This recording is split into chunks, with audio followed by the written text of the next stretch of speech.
If we have they'll get a Republican governor and it's the best. Got it. Okay. I'm going to put That's it. I'll get the mic, please. Testing 1 2 3. Testing 1 2 3. Testing 1 2 3. Testing 1 2 3. Testing. All right, we're going to be in 2 minutes. Nope. Bless you.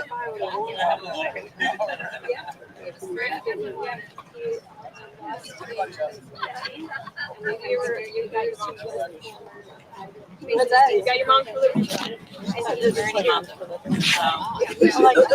Now, how are your schools? Have a lot of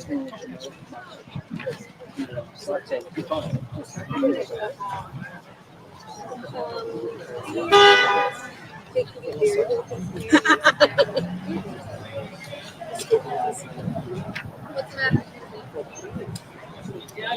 yeah.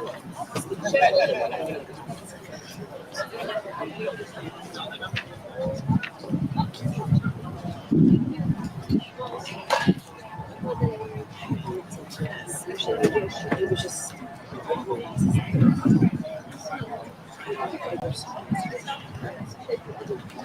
they're very nice. I just stuck for that. Mary.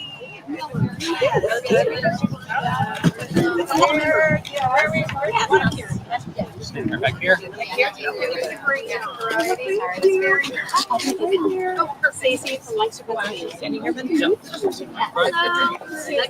on.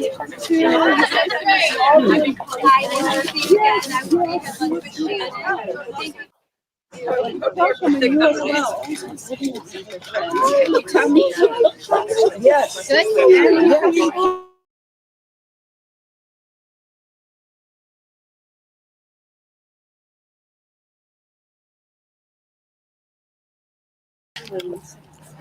I'd like to welcome everybody here. Thank you for being with us today. From Karen Fulton, who came all the way from Florida, our chapter chair in Brevard County, to elected leaders and members of the president's cabinet, we are here to say one thing today, and that is we do not co-parent with the government. I'm honored to be here at the steps of the Supreme Court today to celebrate the 100th anniversary of Pierce versus Society of Sisters. But we're also here to sound the alarm.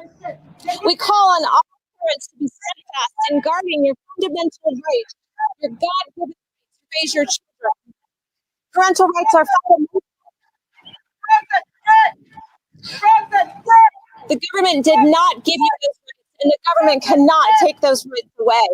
The mission of Moms for Liberty has been the same since we launched 2.5 years ago. To save America by unifying, educating, and empowering parents to defend their parental rights at all levels of government. The U.S. Supreme Court boldly and loud and clear 100 years ago. They said that children are not mere creatures of the state. And this case is not just history. Today in 2025, parental rights are under attack like never before. Schools around the country are signing contracts with students that close out parents without parental consent or knowledge, that allows students to make decisions that will impact their safety. State legislatures are passing bills. State legislatures are passing bills that keep students, excuse me. But he fucking touched me. He's nowhere right here. He fucking touched me. Governors are signing bills to create entire states that become sanctuaries for children that run away from their families. They allow these children to have surgeries on their body that are irreversible. State legislatures are passing bills state legislatures are passing bills that allow 12-year-old children to make decisions, medical decisions, without parental consent. This is not a left versus right thing. This is a good versus evil thing. The movement that fought against parental rights 100 years ago is the same people today that are active and alive fighting in our country today against parents and their right to raise children. They are radical leftists hiding in teachers' unions. They are radical leftists that are in the shadows of government bureaucracies, and they are working to undermine families and parental rights. Signs like, "I am your mom now," adorn classrooms all across the country. And today we must fight to defend parental rights. In every policy debate, from school curriculum to medical decisions, parents must have the ultimate say. I have 3 calls of action for you today. 1, join President Trump and thousands of others in signing our Parents' Pledge. 2, get our Parents' Rights Proclamation and bring it to your school board. Have them adopt it this June. School board should be standing with families, not dividing families. And 3, get your state legislator to pass a Parents' Bill of Rights. Only 18 states out of our 50 states right now have a Parents' Bill of Rights. In closing, we want to sound the alarm. Once our government gets the foothold in our families and starts making decisions that parents have the fundamental right to make, your family is destroyed. And once your family is destroyed, our communities are destroyed. And if enough of our communities are destroyed, our country is at risk. And last, I want to thank President Trump. He is the parental rights president. He has kept his campaign promises.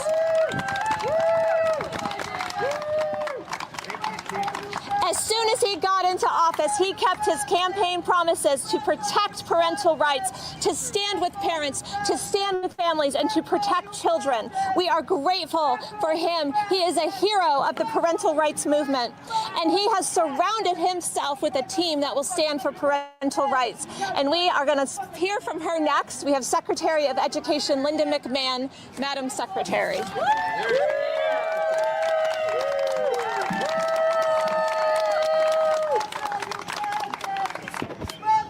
Good afternoon. Thank you, Tina.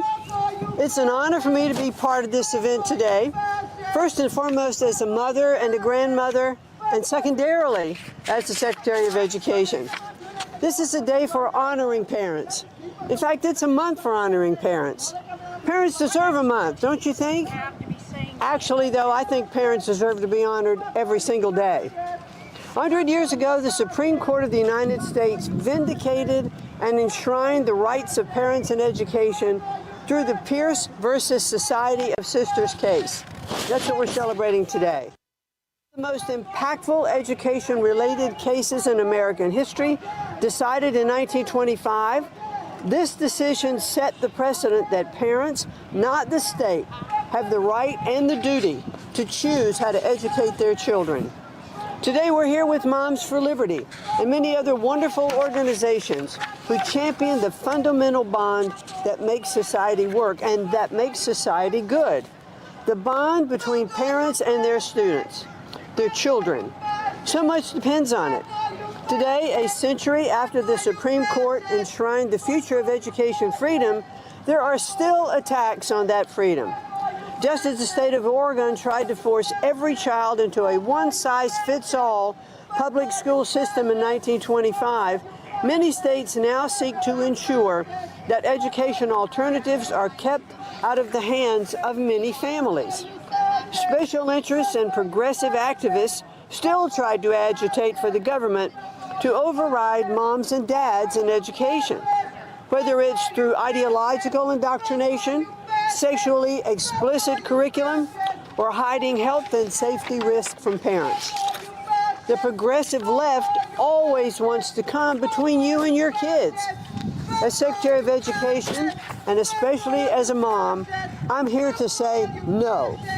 This administration, that's right, we're here to say no to that. This administration promises to be the parental rights administration. You can already see this promise being kept through our priorities. School choice, giving parents the power to select education options that align with their values and their children's needs. FERPA rights, ensuring schools can't keep parents in the dark about their child's educational information and well-being. Local control, ensuring that education is in the hands of those closest to the child. To oppose these priorities is to oppose what is best for our children, because parents are the ones who help children thrive, not the government, it's parents. So today, as we celebrate this centennial anniversary, let's redouble our efforts in fighting to preserve the bond between parents and children, to preserve an education system that's parent-driven, that's flexible, that cares about our kids. The future of American education must be marked, please pay attention to this, must be marked not by government control, but by family nurture. Thank you all very much. And I'd like to welcome Senator from Florida, Ashley Moody, to the podium now.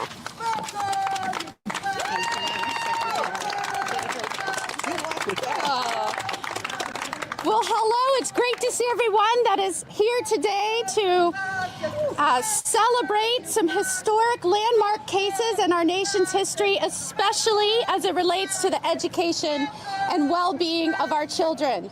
It is so important that we as citizens remain engaged in policy making, even with those who don't agree with us on all of the issues, so that we may continue to develop meaningful access and education for all students, regardless of economic background or circumstances. I want to thank Secretary of Education Linda McMahon for being here today and helping us celebrate this important landmark decision. And Moms for Liberty, Alliance Defending Freedom, and Defending Education, who are helping us celebrate today. Over 100 years ago, the Supreme Court's decision in Pierce versus Society of Sisters set a vital precedent in American education. And its ruling protected parents' rights to choose how and where their children would be educated, affirming that parents made that decision, not the state. And that continues to be a topic and an ideal in which we hold true as policymakers and parents and Americans. It is so important that we keep having these discussions and abiding by these prior precedents, because as you see, even today, education, raising responsible children with moral standards has never been more important. Today, we see education evolving rapidly. The needs of students are diverse and complex, and the traditional one-size-fits-all model in public schooling many times will fall short. And families need real choices, and whether that means access to private schools, tutoring, special needs services, or innovative educational technology. Right now, I'm a co-sponsor of a bill called Educational Choice for Children Act. It is a legislation that would implement a federal tax credit scholarship program that empowers parents by helping as many 2 million students across the country access schools and services that best fit their unique needs. We don't want children to be locked into an education just because they live in a certain zip code. Parents need to be able to seek out and find education based on their needs and their circumstances. The ECCA is funded by private donations. It does not use federal spending. And this is being addressed right now in the big, beautiful bill, and we're hoping that the Senate continues to support this. I'm urging all of my colleagues to do so. It should not be an either-or debate between public schools or alternatives. It must be about expanding opportunity for all children. So I am excited here today to celebrate this historic milestone, to stand with some really strong ladies. I promise we invited some men, but we have some really strong moms up here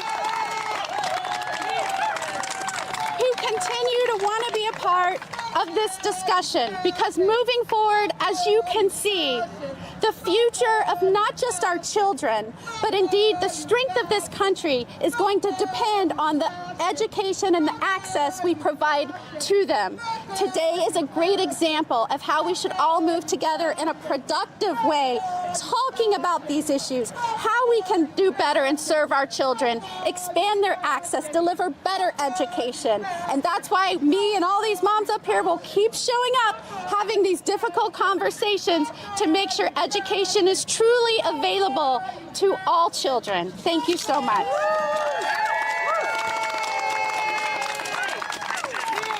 I'm now going to call up none other than Representative Mary Miller.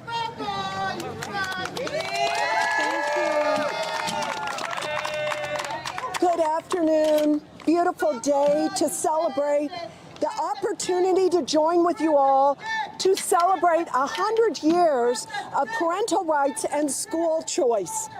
In 1922, the state of Oregon deliberately eliminated the option of school choice and forced parents to send their children to only public schools. Thankfully, in a unanimous opinion, the Supreme Court soundly rejected this blatant violation of parental rights. I'm a mom of 7 and grandmother of 23. Because of this ruling, I was able to home educate all 7 of my children, and now my grandchildren are being home educated. But the fight is not over. Democrats from New York to California are coming after private, religious, and homeschooling education. These are the same people who do nothing but act as puppets for the corrupt teachers union. Our children are not wards of the state, and the Supreme Court affirmed this 100 years ago. Parents know best how to educate their children, and we must continue to defend their right to do so. Thank you for the work that each of you do, and may God continue to bless your efforts. And may I say that evil never retreats on its own, only when it's confronted by a more powerful force. Together, we are a force against evil. Thank you.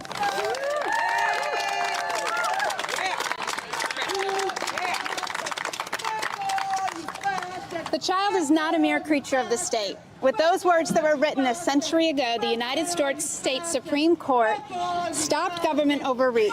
It affirmed parental rights, and it rebuked the notion that government knows better than parents how to educate and raise their sons and daughters. Today, we commemorate the Pierce ruling, which affirmed educational freedom in this country.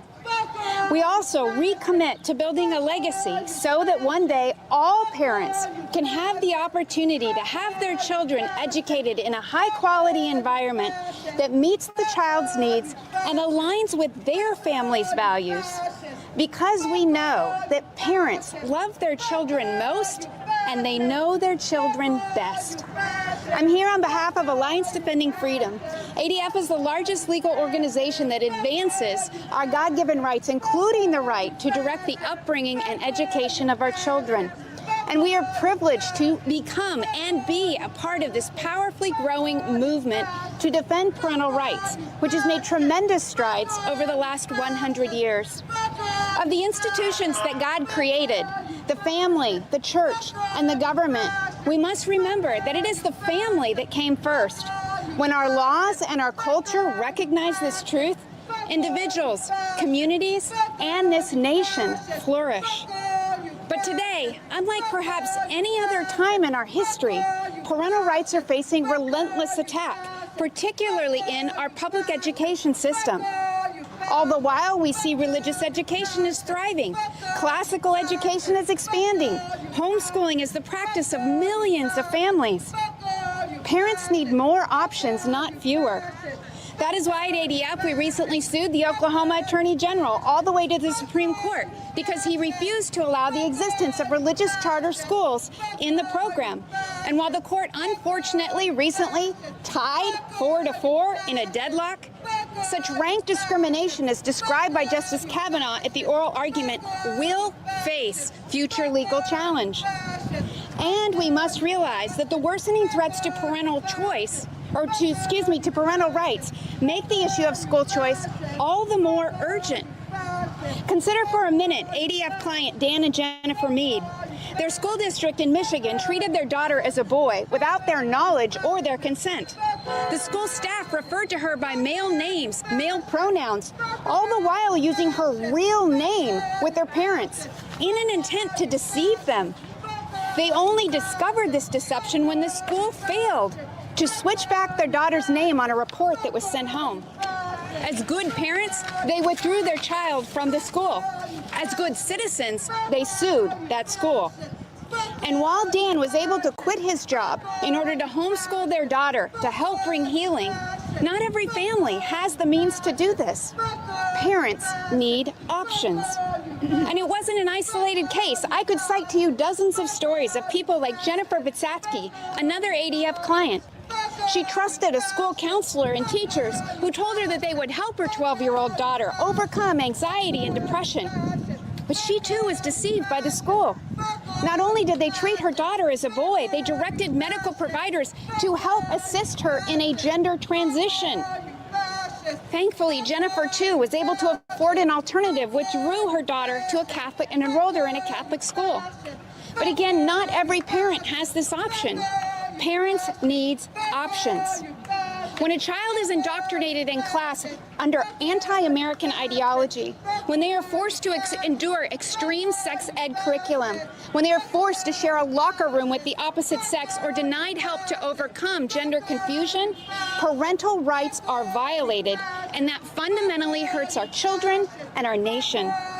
This is why at ADF, parental rights are of the highest priority. It's why we must expand educational options. It's why we sue school districts, and lots of them right now. It's why we're calling on Congress to pass the Families' Rights and Responsibilities Act, and it's why we work with state lawmakers to pass laws that protect the rights of parents to shape their children's hearts and their future, not just when they're at home, but when they enter those schoolhouse gates. We will not rest. Those up here will not rest. Those in this movement will not rest until the court reaffirms that parental rights are fundamental rights of the highest order in our constitutional system. And mark my words, we will win this battle for our children and for the sake of future generations. God bless you, and may God bless the Society of Sisters 100 years ago today.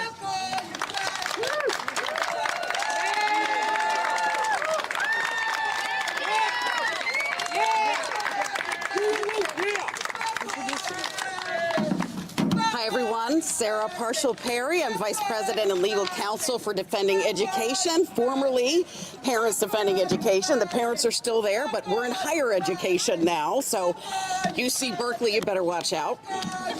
Today is a good day. Today we celebrate the 100th anniversary of a cornerstone of American liberty, the fundamental right of parents to direct the upbringing and education of their children. This right, affirmed by the Supreme Court in Pierce versus Society of Sisters, stands as a testament to the essential role that the family plays in shaping the future of society and Western civilization. Pierce should be celebrated by everyone committed to liberty and individual government. In 1922, Oregon voters passed the Compulsory Education Act. Fun fact, it was backed by the Ku Klux Klan. It aimed to eliminate private and religious schools and assimilate religious parents into public education, stripping them of their right to be able to choose the best educational opportunity for those children. But thanks to the courage of its challengers, the Supreme Court unanimously struck it down, saying that yes, the act did violate the liberty of parents to direct their children's upbringing. And in so doing, it reminded the state that it should never believe it owns the nation's children. American children belong to their parents, and parents alone are the best suited, not government officials, to make decisions regarding those children's education, moral development, overall well-being, and upbringing. Pierce wasn't just a legal ruling. It was a reaffirmation of individual liberty, rights that are parental, pre-political, natural, and existent since the dawn of civilization. Pierce echoes throughout history to this day, 100 years later. It and its progeny stand to secure the primacy of parental rights to raise our children according to our convictions. Parenting, as Justice McReynolds reminded the nation in the related case, Meyer versus Nebraska in 1923, is among the privileges long recognized at common law as essential to the orderly pursuit of happiness by free men. But today, parental rights are under unprecedented attacks. In a few weeks, the court behind us will determine a case, Mahmoud versus Taylor, in which it will be answering the question of whether or not Montgomery County Public Schools' failure to allow opt-outs for religious parents for LGBTQ-themed curriculum for 4- and 5-year-olds was a violation of those parental rights. More than 1,200 school districts across the country hide gender identity information of minor children from their parents, many openly lying about those children's gender identity. That puts 12 million American school kids in the crosshairs between the school and the parents. The parents, we know, who know best. Washington State permits minors 13 and older to receive so-called gender-affirming care without parental input, processes that often start in Washington State community schools at their health clinics. 29 states and the District of Columbia permit sexual orientation and gender identity determinations when making foster care placements for needy children. Families pre-exist the state. They are not political entities. They are not in partnership with the federal government or the state government.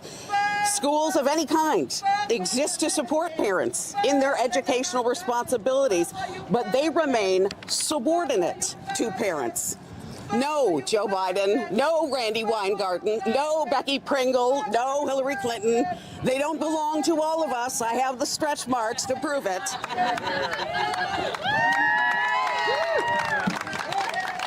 Let us carry forth today the legacy of Pierce. Let us stand firm in protecting parental rights. Let us always remember that a child's greatest educators, its greatest advocates, are the loving parents who guide them with wisdom, care, and unwavering dedication. Thank you.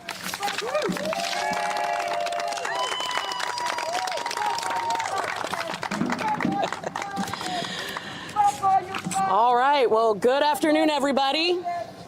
I'm Congresswoman Kat Kamak, proudly representing Florida's 3rd Congressional District, but also here representing the sunshine and free state of Florida. Yeah.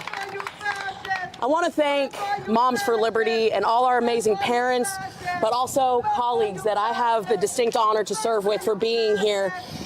Your advocacy is incredible, and we simply couldn't do it without you. I'd also like to thank our lone protester for highlighting the mental health crisis in our country.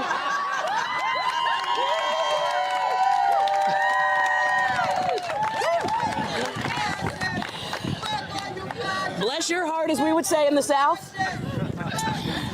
You know, it was just 100 years ago that the Supreme Court issued a landmark decision in Pierce versus Society of Sisters that delivered a clear and powerful message. Children are not mere creatures of the state. In doing so, the court affirmed that a parent's role in guiding their child's education is not only essential, but also constitutionally protected. Parents are not obstacles to children's education. They are the foundation of it. Silencing a parent's voice is not only wrong, as we're seeing here today, but it is harmful to our children. No one knows a child better than their parent. Not a school, not a government agency, and certainly not a bureaucrat. Now, as an expectant mother, I'm about a little over 7 months along, and only the 14th woman in history to give birth while serving, I feel this truth more deeply than ever. Protecting our kids does not start when they take their first breath. It starts in the womb. The love, the responsibility, and the duty that come with raising a child are profound. And it is not something that can or should be outsourced. As Tina and all of the amazing Moms for Liberty have stated, we do not and will not co-parent with the government.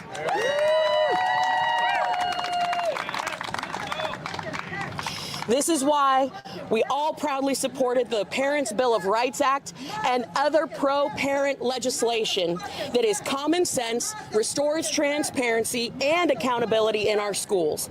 Legislation that is built on the 5 key pillars that safeguard parents' rights to know what is being taught in schools, what the reading material is, to be heard, and to see school budgets and spending, and to protect their children's privacy, also being updated on any activity at the school. This is common sense. This is what we support.